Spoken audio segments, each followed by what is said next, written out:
I've been on a mission to figure out how influencers got to where they are. So what did I do? I DM'd several influencers on Instagram and almost none of them responded. Except one. Hi, my name is Natalie Tran. I'm 20 years old. I am an actress and a content creator. And for the people who do know you, can you say something that only they would know? Big fat bacon on a stick.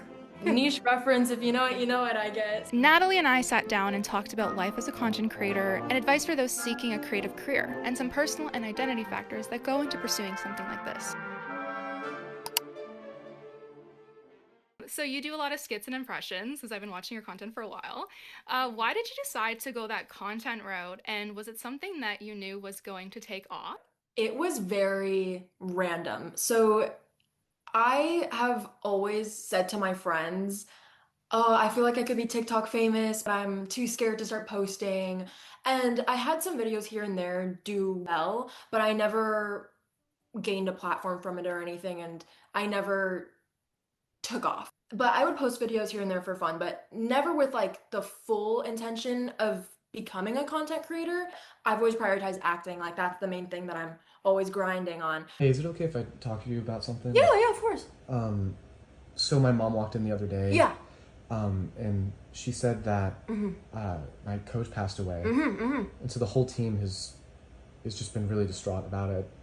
Um, But then I had one video do pretty well, and it was like this stuff. And then I recreated it a year later, and that one went viral. And then just since then, I kind of kept doing the same bit, and I got a platform. Yeah, I got a following from it just because I knew what people wanted to see, and I kept going with it. But no, it was not really on my radar. It just kind of happened. But when it was happening, I thought, well, might as well take it and run with it. And since then, my platform grew very quickly, which was super unexpected. But it's been really fun and definitely a journey for sure. Because I have heard a lot of actors and actresses say that they're shy, but when they're playing a role or a character, they go into themselves more and they perceive more confidence.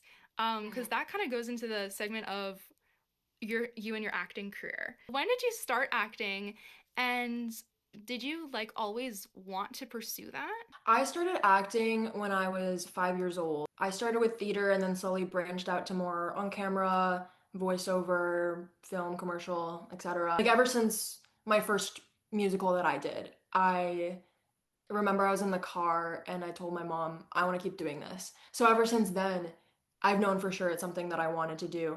And luckily, content creation has actually helped my acting career a lot. Like I've booked well, first of all, I got a good agent from my social media. They scouted me from that. Yeah, I love it. It's my whole life. Sometimes I get a little frustrated. I feel like my acting background is undermined by my content creation, but it's like at the same time, I guess I can't really expect people to know that when I don't post about it all the time. Being a content creator and pursuing that career, your perception, has it changed? I mean, everyone knows social media is fake. Like everyone knows that. We always hear that, la la la la. But actually being in the content creation sphere now, I'm like, whoa, social media is like really fake. Like half the videos you see, and I mean, like I do this type of content too, but it's pretty clear it's a skit. Like videos that are like framed candidly, but they're a skit at the end of the day. And now I'm like, I scroll through videos and I'm like, that's a skit. And I look through the comments like, no one can tell. No one can even tell that these videos are planned. And again, sometimes that's the point, but sometimes people are just like actually making fake content for views. You said you did shorts more on YouTube. Mhm. So would you think that shorts is a better way to grow than long form? I definitely want to start doing more long form content because, I mean, for lack of better terms, it's kind of the more respected route. I feel like short form content, it can be unoriginal, it can be mass produced, but I feel like long form has a lot more thought into it. And not to say, I mean, there's some short form content that I've seen that's like incredible. I'm like, wow, this is the best video I've ever watched in my life.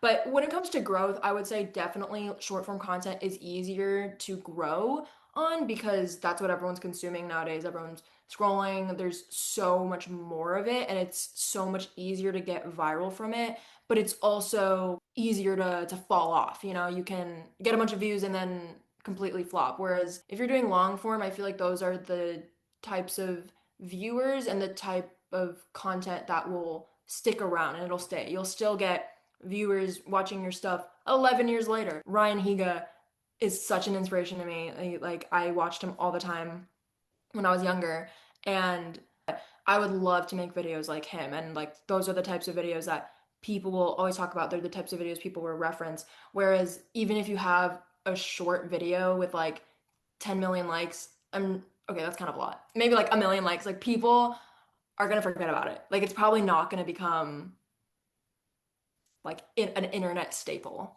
Right, because it kind of goes with like a foundation, right? So if you're growing a lot on shorts or just in like short form in general, it's kind of you're saying it's kind of like a fad where it like Mm. does it plays its role and then it kind of like goes away like the trends. But with long form on YouTube especially, you can build a community that trusts you and that expects more from you like as long form.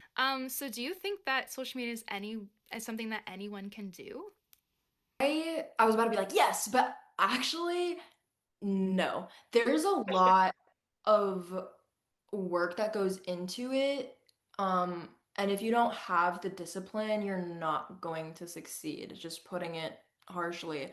Again, it depends on what you want to do.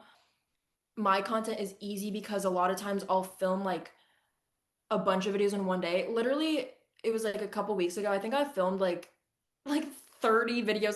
So like half of my videos are wearing the same outfit now.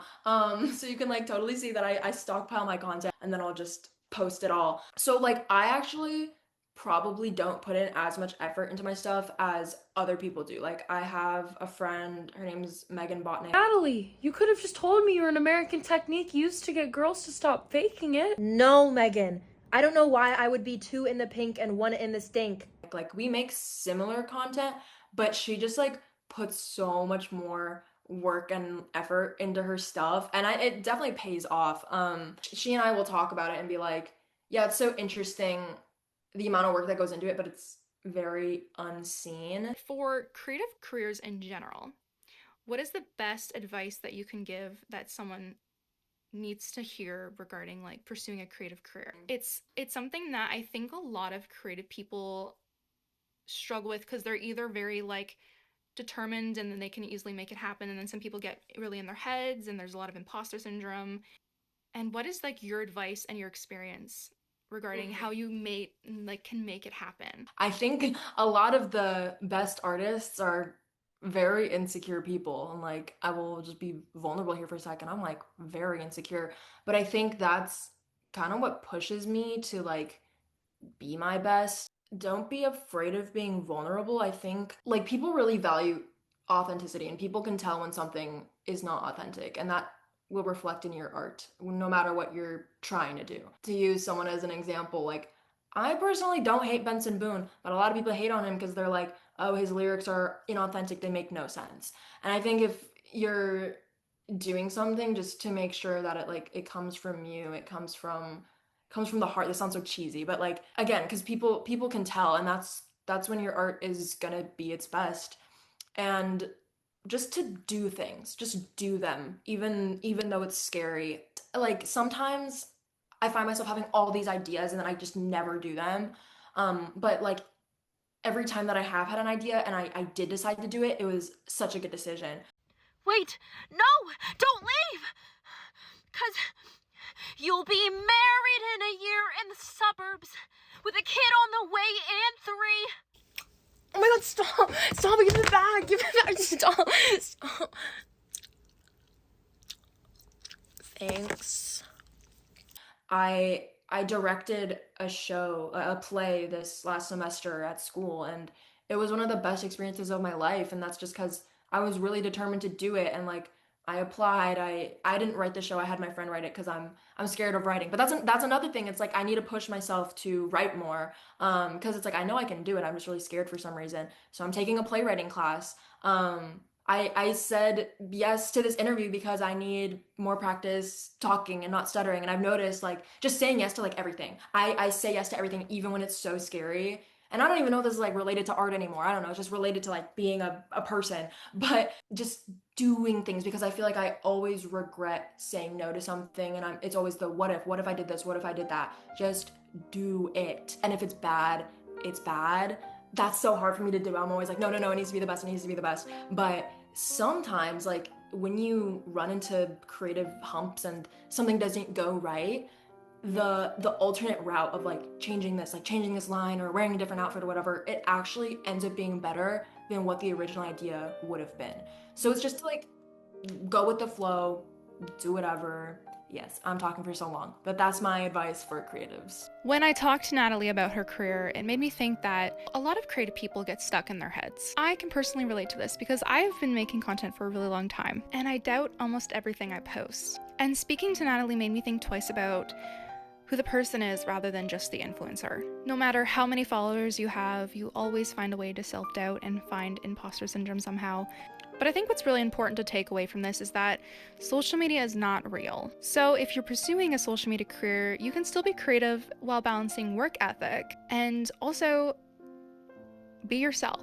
I know a lot of people who are watching this could be wanting to pursue a creative career, whether that's acting, music, or content creation. And you can definitely do it. If you want to make it happen, you can make it happen. Just do it.